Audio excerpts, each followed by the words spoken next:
پیارے بچوں، آج میں آپ کے لیے بہت ہی انٹرسٹنگ سٹوری لے کر آئی ہوں۔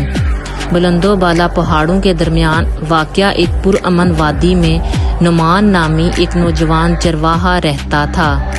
ہر روز نعمان اپنی بھیڑوں کے ریوڑ کی دیکھ بھال کرتا، سرسبز چراگاہوں میں ان کی رہنمائی کرتا اور چکنا نظر سے ان کی نگرانی کرتا۔ خزاں کی صبح جب نعمان اپنی بھیڑوں کو گھاس کے میدان میں چرانے کے لیے لے جا رہا تھا، اس نے جھاڑی کے نیچے آدھی چھپی ہوئی ایک چمکتی ہوئی چیز سے ٹھوکر کھائی۔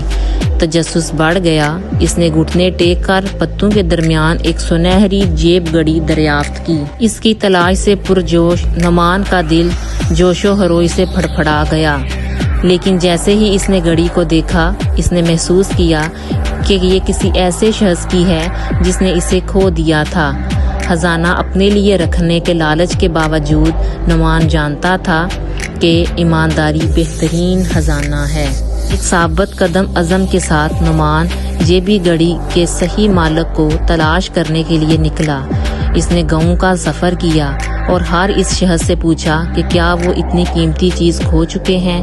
دن ہفتوں میں بدل گئے اور پھر بھی نعمان اپنی جستجو میں ثابت قدم رہا۔ ہر کار ایک ہلچل مچانے والے شہر میں نعمان کی ملاقات ایک بزرگ شریف آدمی سے ہوئی جو ہفتوں پہلے اپنی کھوئی ہوئی گھڑی کو تلاش کر رہا تھا۔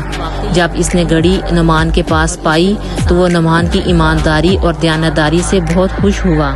شخص نے اسے مضبوطی سے گلے لگایا اور اس کا دل سے شکریہ ادا کیا۔